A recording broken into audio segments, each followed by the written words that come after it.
Most CEOs think they have a leadership problem. They don't. I work with founders and CEOs all day. What I will tell you is that they have an unfinished business problem. And every problem that they think and that you think that you have is probably a result of some unfinished business somewhere else. Now, let me give you a simple example, right? If you tell somebody that I'm going to bring you apples and oranges, and then you show up, hand them apples, and never talk about the oranges, what's going to happen? What do you think is running through their mind? You're right, they're thinking about the oranges. And probably you are also thinking about if they are thinking about the oranges or what else is going on in their mind. And this is what most leaders do every day. They leave conversations unfinished. They leave unspoken truths. They leave conflicts, or they avoid conflicts. And guess what? Your team feels it. They know it, right? They see the gaps, they sense the tension, and it's screwing you up with your execution. And so today I'm going to help you see how to fix it and how to fix it fast. And let me start with a story. I worked with a CEO. Let's call that person Mark. Brilliant guy. He built a multi-million-dollar company from nothing. So in the last 17 years, he has been doing a business 17 years, and he has grown to 6 million ARR. But his leadership team was messy. They were disconnected, and people wouldn't take ownership. Like people wouldn't even take him seriously. And he kept saying to me that my team just wouldn't step up. And I asked him one simple question. What's the one conversation that you know that you need to have, but you keep avoiding? And there was silence. And then after a few moments, he said, like my CEO, we had a fallout 6 months ago. And ever since it has been weird. Boom. And like for me, that was boom, right? That was it. Like there is no point talking about strategy. There is no point talking about goals or OKRs, any such stuff, if you leave such a big topic unfinished. And that one unfinished conversation was creating distrust across the entire company, not just with him and the CEO. Like because when the CEO leaves things incomplete, it spreads like a virus. People can see it, people can feel it, people start talking about it, people start thinking about it. And at one level, right, every leader starts doing the same because ownership drops, and you're all anyways teaching people what you do not do. You're leading by example.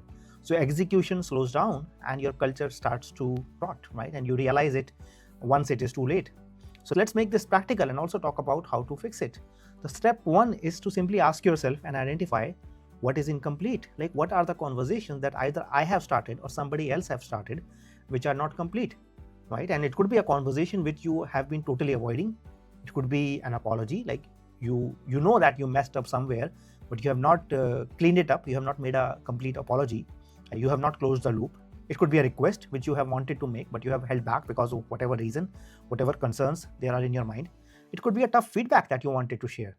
It could also be as simple as an appreciation that you never gave to somebody. And again, that could also be because simply sharing appreciation or receiving appreciation is uncomfortable for a lot of high performers.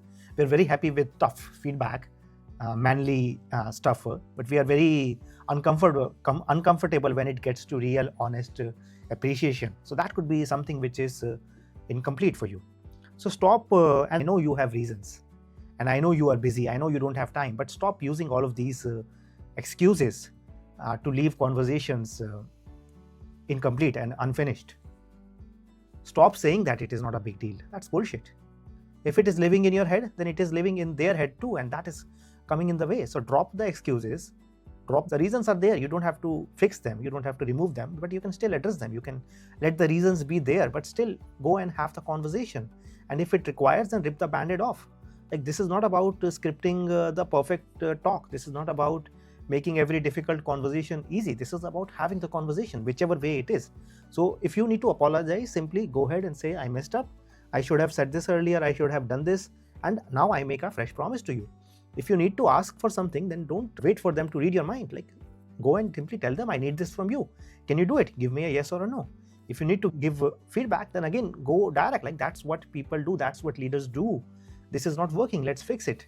Again, the goal is not perfection. The goal is completing the loop. You're leaving conversations unfinished, and that's hurting you. That's hurting your team. It's playing in your mind. It's playing in their mind, and you are not able to do anything else if people have things incomplete in their mind, like those apples and oranges. And I've seen it over and over. Right? One tough conversation, one straight, one direct conversation can remove friction from everything else. So after this guy Mark finally sat down with his CEO, you know what happened? The execution skyrocketed. The culture shifted overnight. Everybody felt like a relief. Everybody felt like a release. Oh, they are finally talking. They finally spoke. It's not like others don't know. They know. But it's up to you. Do you want to avoid those conversations? Do you want to sugarcoat? Or do you want to simply go out and complete those conversations? Do you want to finish? Here is a challenge for you. Identify which is that conversation. Start with 1, start with 2. Don't make a list of 10. Don't make a big project out of it. Identify 1 or 2 conversations that are unfinished, that are incomplete. And how do you identify those? Like, what are the worries, concerns that keep on bouncing in your mind? And then don't overthink it. Just go right now, today, and have that conversation. You already know which one, right? If you're thinking not that one, then that one.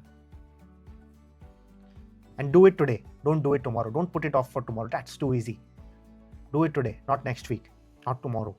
And if you want to go deeper, and if this resonates, then there are few ways I can help you probably. Look out in the description of this video and figure it out. If you have questions, then figure out a way to send me a message or follow one of the guides in the description and see how other CEOs handle these brutal conversations without losing trust. So once again, it's time for you to step up. No more incomplete leadership. See you in the next video. Until then, keep choosing leadership.